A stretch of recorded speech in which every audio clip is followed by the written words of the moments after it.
Jujutsu Kaisen के episode 14 की शुरुआत में हमें जंगल के अंदर एक हॉट स्प्रिंग का सीन दिखाया जाता है और यहाँ पे जोगो स्मोक करते हुए मजे कर रहा होता है और इसकी शांति को भंग करने के लिए यहाँ पे माहितो और गेटो आ जाते हैं और माहितो यहाँ पे कुछ ज्यादा ही एक्साइटेड होता है और ये तुरंत ही अपने कपड़े वपड़े उतार के हॉट स्प्रिंग में छलांग लगा के कूद पड़ता है और माहितो कहता है कि जोगो मुझे तुम्हारे लिए काफी खुशी है जो तुम्हारी बॉडी वापिस से आ गई और बिना बॉडी के रहना तुम्हारे लिए कितना ज्यादा मुश्किल हुआ होगा ना। और जोगो खुद देखता है कि माहितो की यहाँ पे बैंड बज रखी है और माहितो की हालत पे से ज्यादा कुछ खास नहीं लगती है, जिसपे माहितो बताता है कि हाँ मेरा सामना रियोमन सुकुना के वेसल से हुआ था और मुझे अब लगता है कि उस बच्चे को ट्रांसफिगर करने से बढ़िया मुझे उसे बंदी बना के रख लेना चाहिए था जिससे कि यूजी सुकुना के अंदर ट्रांसफॉर्म हो जाता। जिसपे गेटो कहता है कि नहीं, बाइंडिंग फॉर्म ऐसे काम नहीं करती है और ये सिर्फ तभी काम करेगी जब यूजी चाहेगा, तो तुम उससे ऐसा जबरदस्ती नहीं करवा सकते हो। और फिर माहितो कहता है कि सुकुना की पर्सनैलिटी को देख के मुझे तो नहीं लगता कि वो हमारे साथ काम करने में बिल्कुल भी इंटरेस्टेड है और माहितो को भी समझ में आ गया होता है कि सुकुना कितना ज्यादा वैल्यूबल है और इनका यही प्लान होता है कि इनके पास जितनी भी फिंगर्स है वो सभी की सभी सुकुना को लाके दे दें, क्योंकि सुकुना भी यही चाहता है। और भले ही इन सब के बाद सुकुना इनका साथ भी ना दे, लेकिन अगर सुकुना जिंदा हो जाता है तो इस दुनिया के ऊपर कर्जस का ही राज होगा और फिर चाहे इस चीज को हकीकत में बदलने के लिए यहाँ तक कि हमारी जान भी क्यों ना चली जाए, लेकिन हम फिर भी ऐसा करके रहेंगे। तो गेटो कहता है कि तो फिर ठीक है, 6 फिंगर से जुजुत्सु हाई के पास है तो सबसे पहले हम उन्हीं को लेके आएंगे। और इस चीज को सुन के जोको काफी हैरान होता है और ये कहता है कि आखिर तुम कहना क्या चाहते हो, हम सच में उन फिंगर्स को लेने के लिए जुजुत्सु हाई जाएंगे। जिसपे गेटो कहता है कि हाँ, अभी जुजुत्सु हाई काफी तगड़े अलर्ट पे है और उन्हें ऐसा लगता है कि इस समय सबसे बड़ा खतरा जो है वो यूजी है और ये भी हो सकता है कि वो यहाँ तक कि यूजी को भी मार डालें, इसलिए अभी हमें सबसे ज्यादा उन फिंगर्स को हासिल करने के बारे में सोचना चाहिए जो कि अभी उनके पास है। जबकि इस तरफ गोजो ननामी के मजे ले रहा होता है, जिसपे ननामी कहता है कि अब तो सुधर जाओ यार, कम से कम यूजी इतादोरी के लिए ही। और आप लोगों को याद ही होगा कि गोजो ने इतादोरी से कहा था कि तुम मेरे साथ ट्रेनिंग करोगे और मेरे साथ काफी मुश्किल मिशंस पे भी जाओगे। जिसपे गोजो कहता है कि मुझे नहीं लग रहा कि मैं उन मिशंस की बात कर रहा था जो कि इतने ज्यादा खतरनाक हो। और फिर ननामी कहता है कि हमने अभी तक यूजी को नहीं बताया है कि यूशिनो की मॉम की डेथ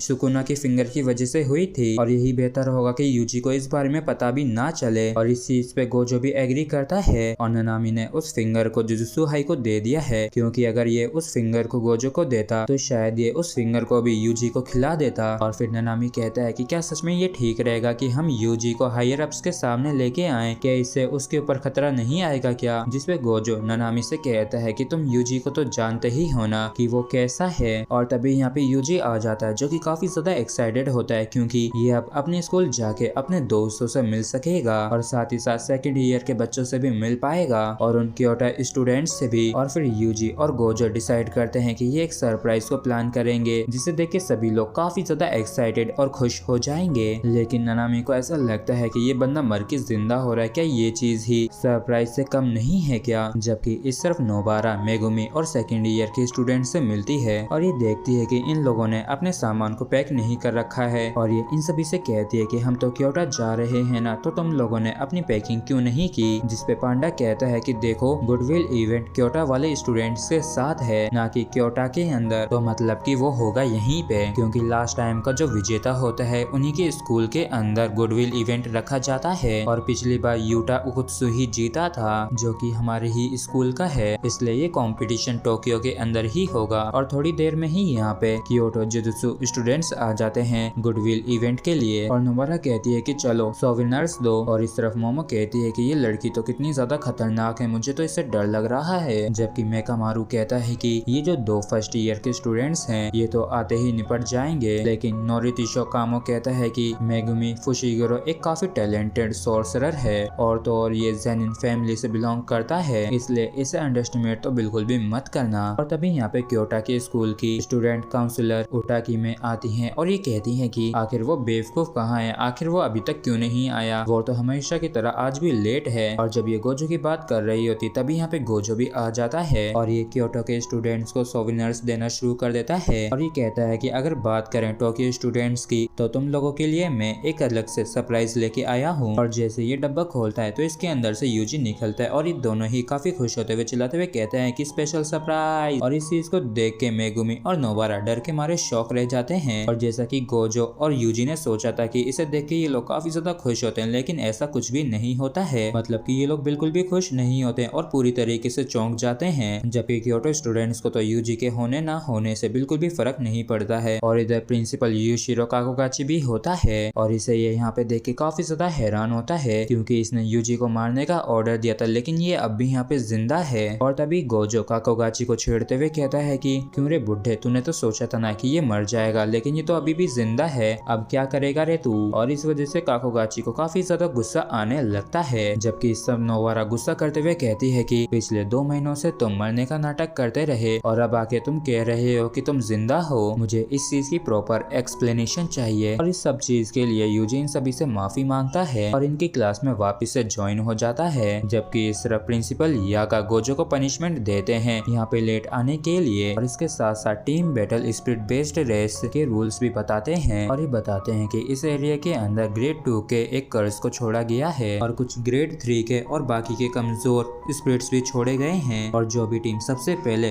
ग्रेड 2 के कर्स को हराएगी वो टीम जीत जाएगी। और अगर शाम होने तक ग्रेड 2 के कर्स को एक्सरसाइज नहीं किया गया तो तब तक जिस भी टीम ने सबसे ज्यादा एक्सोर्सिज्म किए होंगे वो टीम जीत जाएगी। जबकि इस तरफ टोक्यो मीटिंग के अंदर हम देखते हैं कि नोबारा यूजी को सजा दे रही होती है, जबकि पांडा और टोबी कहते हैं कि देखो ये चीज करने की कोई भी जरूरत नहीं है। तो टोबी कहता है कि सेल्वन, जिसपे यूजी कहता है कि आखिर तुम ये क्या बोल रहे हो और तुम तो पांडा हो ना, तो तुम बोल कैसे सकते हो। जिसपे मेगुमी बताता है कि देखो टोबी की पावर ये है कि ये अपने वर्ड्स के थ्रू ही अपनी कर्स एनर्जी को इस्तेमाल कर सकता है। मतलब कि जो भी अपने मुंह से बोलता है वो कमांड से कर्स एनर्जी से मिल जाती है और वो चीज हकीकत में हो जाती है। और इस चीज को सुन के यूजी काफी हैरान होता है और ये कहता है कि इसका मतलब कि ये अगर किसी को मरने के लिए कहेगा तो वो मर जाएगा। जिसपे पांडा मना करते हुए कहता है कि नहीं ऐसा तो नहीं है, लेकिन ये चीज इसके कंसंट्रेशन के ऊपर डिपेंड करती है और सामने वाले की कर्स एनर्जी के ऊपर भी डिपेंड करती है। और तभी माँ की यूजी से अपने स्लॉटर डीमन वाले वेपन को वापस मांगती है और ये वही वेपन होता है जिसे गोजो ने पहले यूजी को दिया था, लेकिन खुद गोजो ने इस वेपन को माकी से लिया था और बीच में से गोजो तो हट गया, जिसकी वजह से अब यूजी फंस गया है। और क्योंकि ये वेपन टूट गया है इसलिए ये झूठ बोलते हुए कहता है कि इसने उस वेपन को गोजो को दे दिया था। जिसपे माकी कहती है कि ठीक है तो फिर चलो अब हम अपने प्लान पे काम करते हैं। अब हमारे पास एक एक्स्ट्रा मेंबर है जो कि यूजी है और चलो देखते हैं कि आखिर हम इसे कैसे इस्तेमाल कर सकते हैं या फिर हमें अपना पूरा प्लान ही चेंज करना पड़ेगा। तो मेगुमी बीच में कहता है कि देखो अगर कोई ऐसी बैटल है जिसके अंदर कर्स एनर्जी का इस्तेमाल भी नहीं हो रहा है तो निश्चित रूप से उसके अंदर यूजी ही जीतेगा। और इस चीज को सुन के माकी मन में कहते हैं कि क्या बात है, वैसे तो ये पहले ही टोडो से लड़ चुका है लेकिन फिर भी ये इतने कॉन्फिडेंस के साथ ये बात कह रहा है, तो अब लगता है कि यूजी के अंदर थोड़ा बहुत दम तो है। जबकि दूसरी तरफ हमें क्योटी टीम की मीटिंग का सीन दिखाया जाता है और यहाँ पे ये प्रिंसिपल कहता है कि देखो मैं चाहता हूँ कि तुम लोग एक कर्स को एक्सरसाइज कर दो जो कि और कोई नहीं यूजी इतादोरी है। और भले ही वो एक इंसान एक स्टूडेंट है लेकिन फिर भी उसके अंदर एक कर्स स्पिरिट है और जब वो पिछली बार मारा था तब उसे कर्स एनर्जी को इस्तेमाल करके नहीं मारा गया था क्योंकि वो एक सुसाइड था, लेकिन इस बार तुम लोग अपनी कर्स एनर्जी को इस्तेमाल करके उसे खत्म कर देना जिससे कि वो दोबारा जिंदा ना हो सके और ये मैटर परमानेंटली सेटल हो जाए। और इस चीज को सुन के आओई टोडो परेशान हो जाता है और ये प्रिंसिपल के ऊपर ही अपना गुस्सा निकाल के यहाँ से चलता बनता है, जिसके बाद ये प्रिंसिपल भी यहाँ से चला जाता है। जबकि इस तरफ मोमो और कासुमी कंफ्यूज होते हैं कि क्या इन्हें यूजी को मार देना चाहिए या फिर क्या करना चाहिए। जबकि दूसरी तरफ नारुतोशी कहती है कि हम सभी साथ मिलके उस पर हमला करेंगे और आखिर में एक काफी तगड़ा कर्स ब्लो देंगे जिससे कि उसका खेल हमेशा हमेशा के लिए खत्म हो जाएगा। जबकि इस तरफ गोजो आके उटाहिमे से मिलता है और यहाँ पे कहता है कि देखो मुझे लगता है कि हमारे स्कूल के अंदर कोई ना कोई तो कर्जिस के साथ मिला हुआ है और उनके साथ काम कर रहा है। और इवेंट के शुरू होने से पहले मेगुमी यूजी के पास आता है और ये इससे पूछता है कि क्या तुम ठीक हो, क्योंकि मैंने सुना है कि हाल ही में तुमने किसी को खोया है। जिसपे यूजी कहता है कि हाँ वो मेरा दोस्त था और उस समय मैं हार गया था लेकिन इस बारी मैं हारूंगा नहीं। जिसपे मेगुमी कहता है कि हाँ बिल्कुल। और ये सभी के सभी ही काफी ज्यादा एक्साइटेड होते हैं और बैटलफील्ड के अंदर जाना शुरू कर देते हैं और जोश में आके यूजी आगे बढ़ने लगता है, लेकिन पीछे से माकी इसे लात मार के नीचे पटक देती है और ये कहती है कि आखिर तुमसे किसने लीड लेने के लिए कहा है, चुपचाप से पीछे फॉलो करो। और जुजुत्सु स्ट्रॉल के अंदर हमें दिखाया जाता है कि कैमरा के सामने टकाडा चैन होती है और ये बताती है कि ये है काफी पुरानी सुशी शॉप और इसके पीछे एक कपल खड़ा होता है और लड़का कहता है कि तुम्हें भी ऐसा करना चाहिए जैसे कि टकाडा कर रही है, अगर तुम्हें भी फेमस होना है तो। जिसपे लड़की कहती है कि अगर मैं ऐसा करूंगी तो क्या तुम मुझे ऐसा करने दोगे। और फिर हमें सुशी शॉप के अंदर का सीन दिखाया जाता है जहाँ पे टाकाटा चैन एक गोल्ड फिश को ऑर्डर करती है और रूम टेम्परेचर के हिसाब से सब कुछ एकदम ठीक होता है। और फिर ये और एक और आदमी सुशी शेफ से इंटरव्यू लेना शुरू करते हैं और इससे इसकी एज वगैरह पूछने लगते हैं, जबकि दूसरी तरफ इस शो का आओई टीवी पे देख रहा होता है। ऐसा लग रहा है जैसे कि टाकाटा ने पी रखी है और देखो तो कि मेरी टाकाटा कितनी ज्यादा क्यूट है। और हम देखते हैं कि टोडो पक्का वाला फैन होता है टाकाटा चैन का, जबकि इसके पीछे से यूजी और गोजो जा रहे होते हैं और यूजी गोजो से कहता है कि क्या तुम्हें मालूम है कि ओपीबी का अपना भी मतलब है जो कि ओशियन पैसिफिक बीच है, लेकिन आखिर ऐसा कैसे हो सकता है। और इसी के साथ फ्रेंड्स हमारा ये एपिसोड भी यहीं पे खत्म होता है। अगर आप लोगों को वीडियो अच्छा लगा हो तो प्लीज चैनल को सब्सक्राइब और वीडियो को लाइक करना बिल्कुल भी ना भूलें। Thank you.